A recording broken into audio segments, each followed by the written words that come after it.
The EP Podcast. Heard everywhere podcasts can be found, and always at the EPPodcast.com.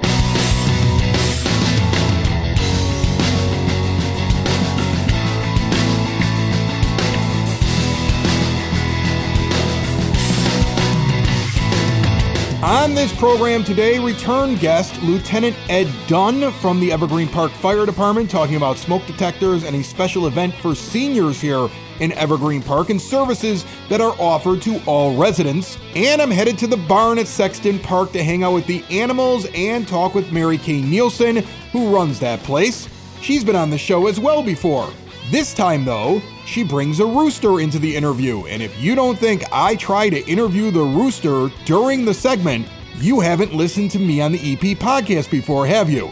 Find out later whether or not the rooster responded. Before we kick this show off, just a reminder for you, not only can you get the EP podcast anywhere podcasts can be found, that means any app that plays podcasts from Spotify to Apple Podcasts and beyond, but also at the EPPodcast.com, and we have a YouTube channel. Now, YouTube is the Wild West, so there's several people trying to be the EP podcast. It's easy to figure out who we are, one, because of that green EP symbol that's been on the back of people's cars for decades, and two, I think the other one that pops up all the time is a weightlifting show from Europe. If you've met me before, I am not a weightlifter from Europe. Some of the videos up there right now include a full episode that we did that has the Evergreen Park Police Department drone unit on the show. That impressed my 9-year-old. He watched that whole episode. He stayed around for the back half where I learned how to play pickleball with John Dwyer up at Duffy. Check out Dr. Jenna Woodland from District 124 sitting down here and talking about her Central Middle School and why there probably needs to be a new Central Middle School. Check out the YouTube channel and check out the First National Bank of Evergreen Park, our proud sponsors. It finally happened. I overdrew my checking account. And you're going to think that I did it on purpose because I overdrew it pulling money from an ATM while on vacation, not realizing that I hadn't made the deposit that was sitting on my kitchen table. First, I used an ATM with a big fee on it. First National Bank of Evergreen Park put the fee back in. Then I took out too much money. First National Bank of Evergreen Park still paid the bills that I had set up on auto pay, even though I was in the negative, didn't charge me any overdraft fees. I put money in when I got back from the trip. No harm, no foul. You do not get that at other banks. Bank local, stop up there and see them today. The proud sponsors of the EP podcast. Where else will you get that kind of service? The First National Bank of Evergreen Park on the corner of 95th and Pulaski, member FDIC. Sitting down here at the 9-foot homemade oak bar, return guest, I believe you were here a year ago. At the same time, Lieutenant Ed Dunne of the Evergreen Park Fire Department. How are you, sir? Fine. Good morning. Good morning. So this show comes out on Tuesday the 10th, and right away on Wednesday the 11th, there's an event. So it's perfect timing. We're going to get to that first, and then we're going to talk a little bit about fire alarms, and I got some questions for you this time around. Sounds I'm ready good. for it, okay? Yes. But the Senior Health Fair is this Wednesday, the day after this episode comes out, June the 11th. It starts at 10 a.m., goes until 1 p.m., over at the fire department, 9000 South Kedzie Avenue. Our partners, OSF Healthcare, little company of Mary Medical Center, is going to be there. So yes, we know them very well. They come on once a month and do kind of a medical segment with us. What will they be doing at this fair? Getting a lot of information about needs that they have, healthy living. We also have blood pressure. We have glucose readings, so they can check those out. We're also going to have a skin doctor there, so check a look at your skin. It'll be very private. We have curtains set up, so it'll be private with you and the dermatologist.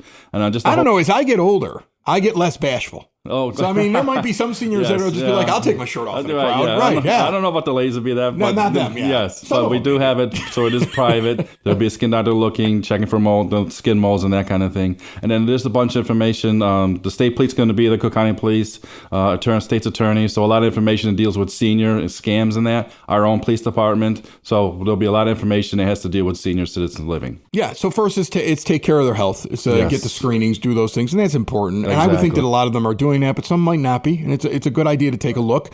I go to my own doctor now once a year, and I treat it like going to the mechanic. Like I'm going to ask every question.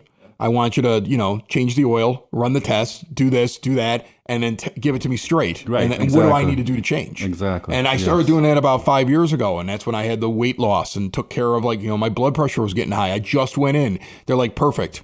Last 2 times you come in, it's perfect. Like I'm starting to get everything back where it needs to be, and you got to do that. It's important to do these screenings. It is. So as we're getting older, our body starts to deteriorate in that, and so we're noticing a lot more things going on. So it's good to be proactive instead of reactive. Why is it important for the fire department to hold something like this? I mean, like my initial reaction is, well, if we take care of them now, we don't have to go on as many ambulance calls. But I mean, what is the reason behind it? Well, we don't mind going on an ambulance call. That's what we're there for. Right. But the fire department also is a community resource.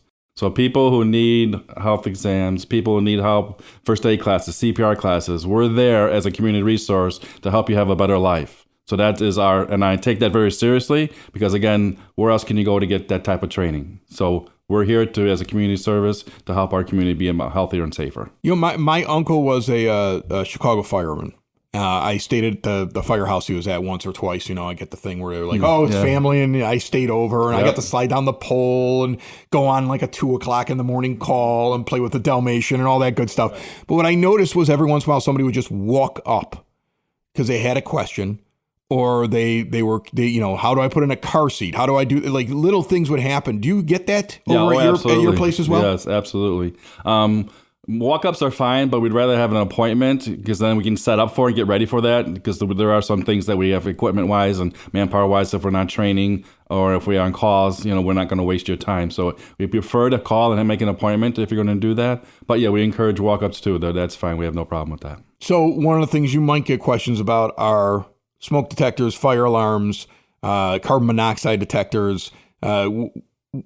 Right now, it's different than it was 10 years ago. I mean, 10 years ago, every 6 months you would do it. You would sit there, okay, I'm changing the batteries, and it's always during like daylight savings time or something. That's when you guys would do it. Now, a lot of these alarms are 10 years. Yes. And I think they'll indicate when they're running out. What advice do you give right now to the homeowners that may have the old ones?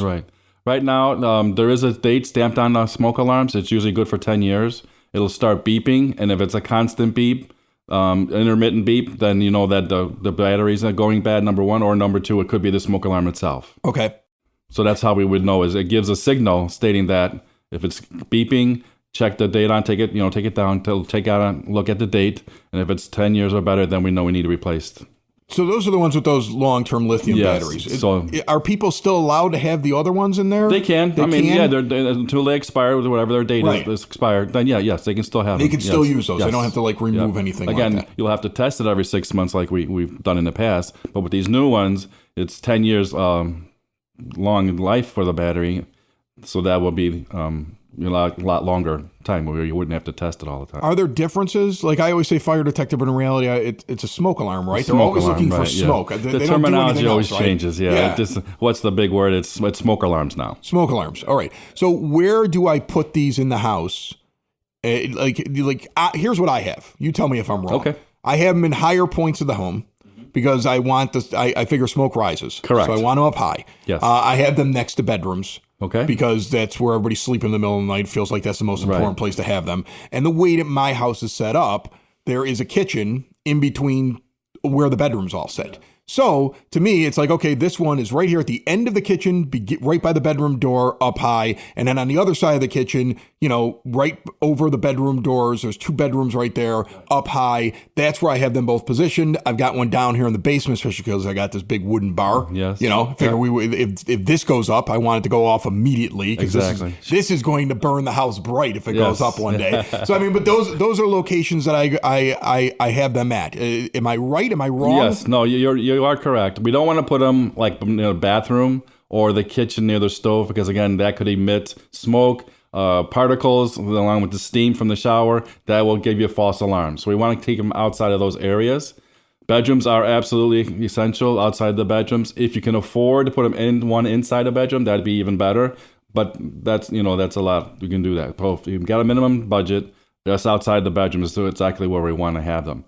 We want them 6 inches off the ceiling. Okay. Because that's where airflow goes. There's air currents within the house. So if you put it exactly at the ceiling level, the air currents won't go through the smoke alarms, the detector smoke. So we want to bring it down about 6 inches from the ceiling. Not in corners. We want them in outside on the walls. So no corners either. How often do you guys go into a house, notice a smoke detector, and say, okay, they had one, but they didn't do it right? Is this idiot proof, or can you still screw this up? Oh yeah, when human beings are involved, it can be screwed up. So what kind of examples? What mistakes do you see the most? Mostly when we go for carbon monoxide alarms, they say that it's the smoke alarm. Well, it wasn't. They're totally two separate, detectors. And then when we some ambulance calls, some guys will look, like I know I do, look to make sure that smoke alarms are where they're at and ask them how long it's been since they changed the battery in that. So I will do that because I'm in the public education, so that's part of my job. So we always ask questions when we go on ambulance calls. And then when they call, they said it's beeping. Okay, so we come out and we check it and we try to find out that's either the battery or the smoke alarm itself is expired and it's time to get a new one.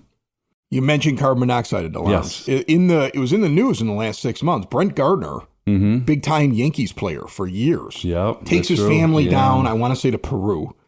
They think there's food poisoning because they're not feeling well. Right. The son goes to bed in a room and doesn't wake up the next day. He's dead. It took a while to figure it out, but it's because there weren't carbon monoxide detectors inside the hotel that they were in. And it was in his bedroom. So everybody else was nauseous because they were close enough to it. He went to sleep in it, and unfortunately this teenager dies of this very famous Yankees player. And I go on trips. I'm a backpack user. Okay. I started doing this. Like, I don't like to check my bag. So I have like one of these professional multi-pouch, stores everything in a cube. I went to Australia for 2 weeks with a backpack one time. Okay. And I was able to pack everything I needed. Yeah, good for you. And in there I have basically the size of a bar coaster, but a little thicker. I have a carbon monoxide detector that I bring with me. I take the batteries out and I bring it everywhere where I go because I'm not sure if every Airbnb or every hotel is properly equipped. It seems like people know to put the fire alarms up, but they don't do the carbon monoxide detectors right. You're absolutely correct. Absolutely correct.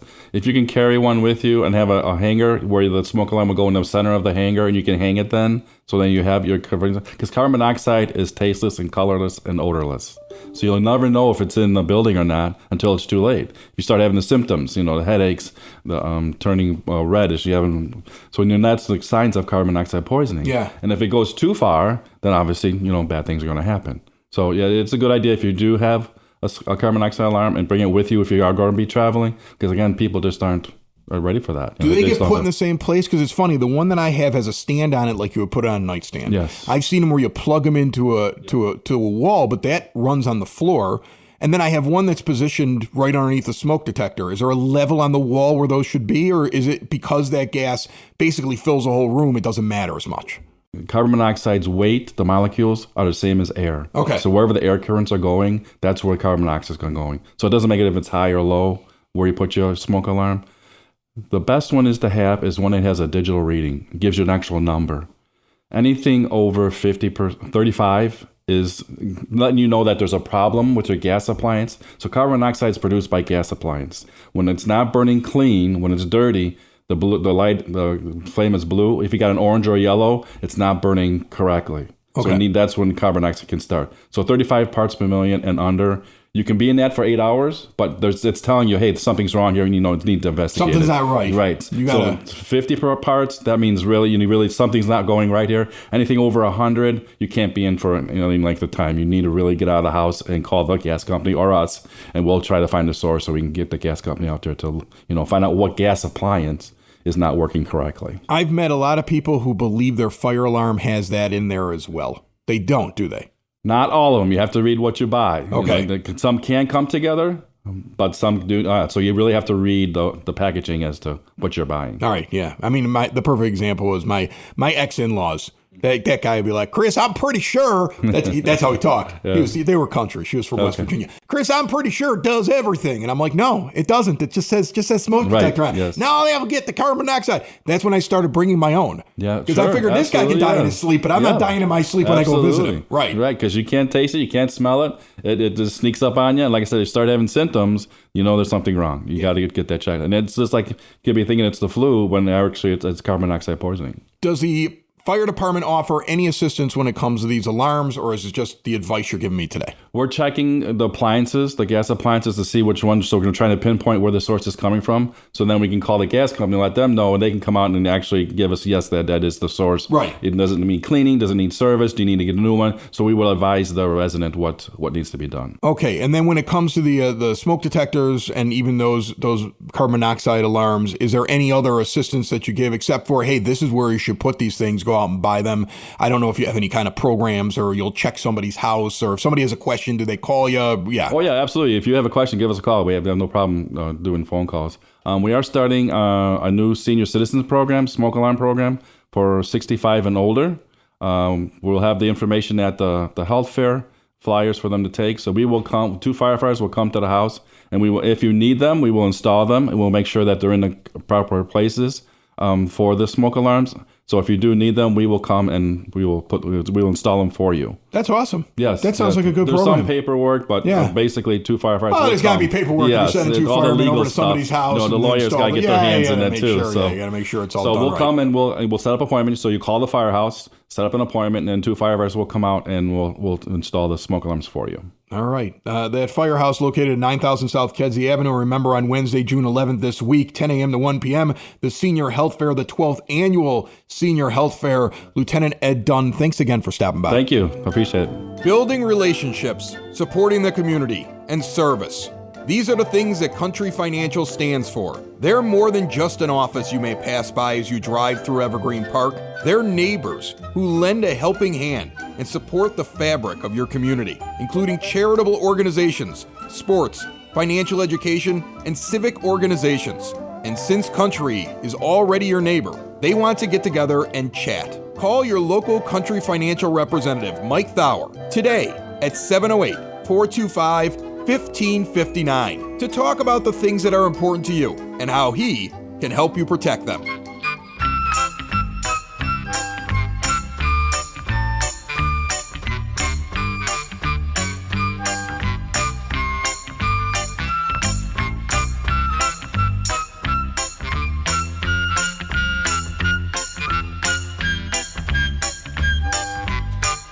Now time for your EP Podcast Word on the Street, brought to you by Spoken Vine Wine Bar and Bottle Shop, northeast corner of 95th and Kedzie, one of my favorite spots to hang out in all of Evergreen Park. But even though I frequent Spoken Vine, sometimes I have to go to the website before I do this segment, just to see if there's something special I should talk about.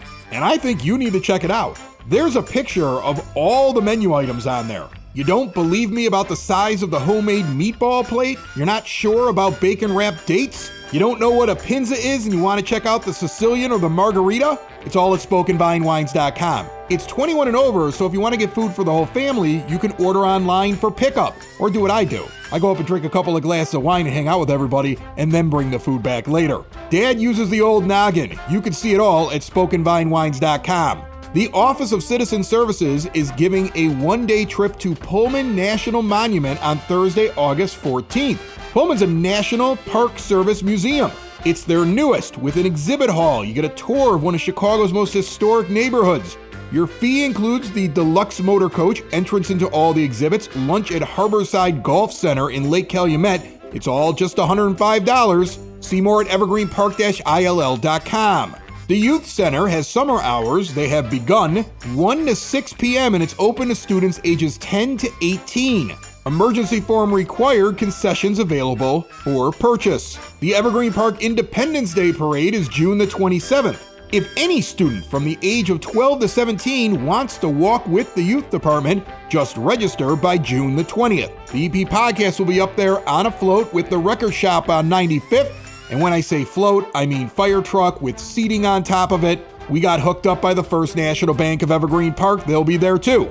See everybody at the parade on the 27th. The Evergreen Park Library is offering a brand new program, Animation Club for teens and adults.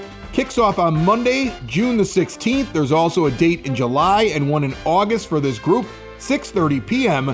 Get out in June to discuss what made Walt Disney so great. Man, you can read that a lot of ways. That's your word on the street. We're going to the barn. Listen for the rooster. I kept trying to get him on mic. Right here on the EP Podcast.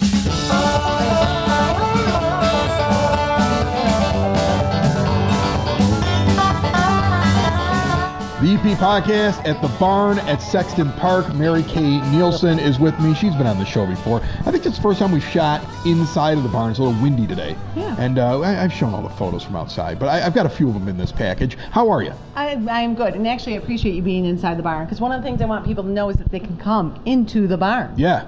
Yeah, so this is awesome. So thank you for being in the barn. You want people to know you're open.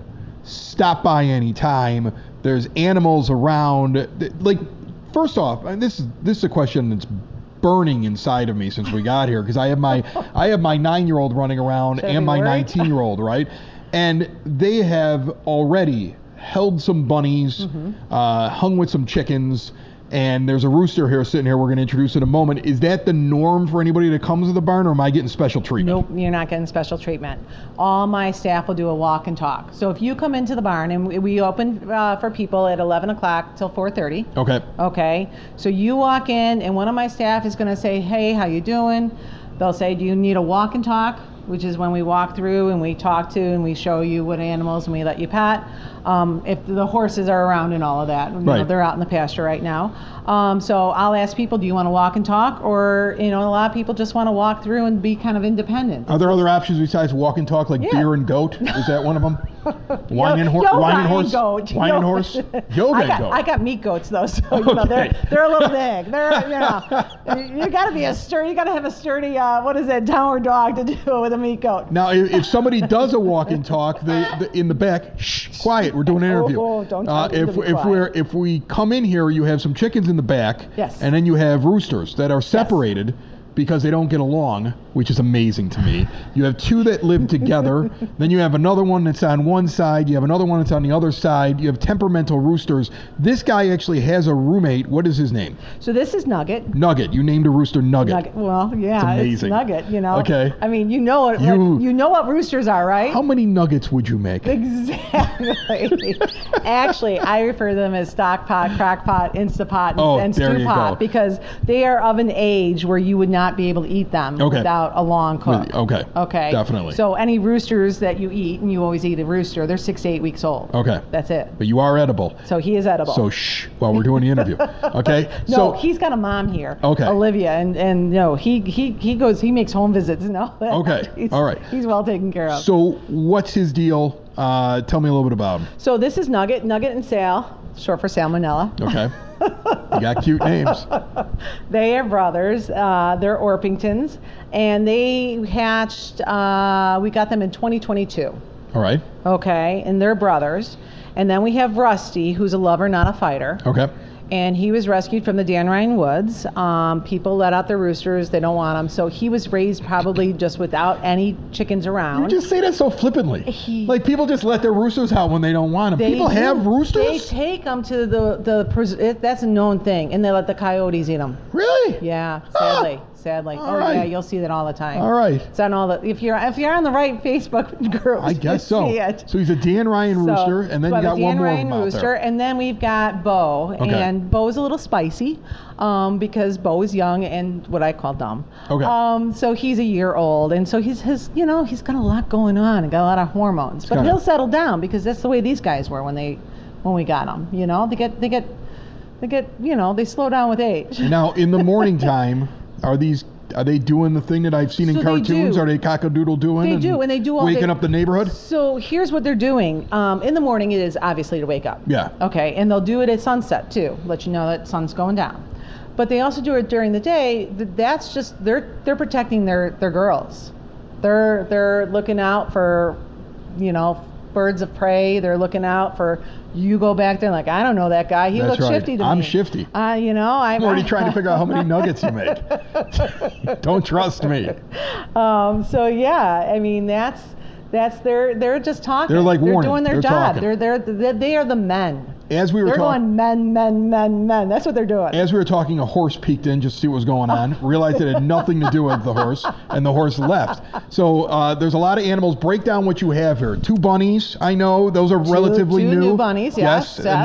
They were donated last year. So Elvis and Nugget. Elvis and Happy are our bunnies in our visitor center. We've got 3 horses. We've got Willie, who's the brown and white paint. A lot of kids call him a cow. Okay. And he's not a cow. But he's not a cow. He's a horse.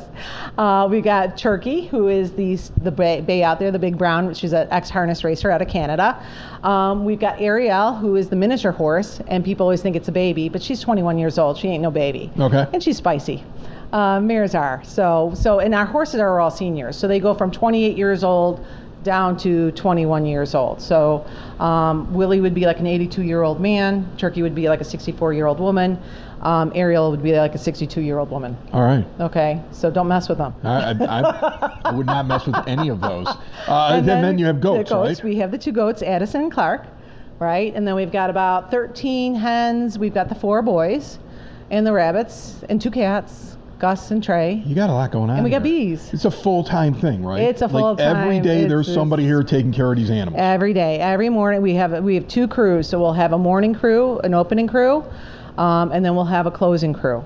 So yeah. And there are many times that, the opening crew, if I'm the opening crew, I might be on the closing crew too. Right. It's just, there's a lot going on. Every season there's different things. So we're coming into summer, which is our hardest season. Right. This is the most difficult season. People think, winter is going to be, no. Winter's easy. They have a winter coat. They got winter feathers. Everybody is. Now they're active. They're doing stuff. They're a pain in the butt. It's hot. Yeah. It's hot. Nobody can take off their coat. Yeah. Nobody can take off their feathers. It's hot. So that's why it's the hardest season, is because of the heat. And you get crowds here, especially for certain events. You just had this book thing that started. Yeah, you got a big crowd. Tell me about it, because I know it's going on during the summer. We are. So we're doing Read at the Barn, and it is on Sundays at 11 o'clock. We ask the parents to stay, or grandparents, or MVP, the most valuable person to stay. So we've got, let me look at my dates here. So we just did horses. We had a great group. We had a great group out there. So we had horses yesterday. We came in, we read a book, we went outside, we met the horses. Everybody got to pet the horses. We talked about how old they are and what they do. Father's Day, it's not going to be anything Father's Day. Obviously, we all want to be home with our dads. June 22nd is chickens. So Nugget's going to be educating everybody about the chickens. June 29th is goats. We're not doing anything the 4th of July weekend. And then we're going to do July 13th is rabbits, July 20th is bees, and July 27th is cats. So, those are just the first ones. We want to get people into the barn. This is to be an educational place.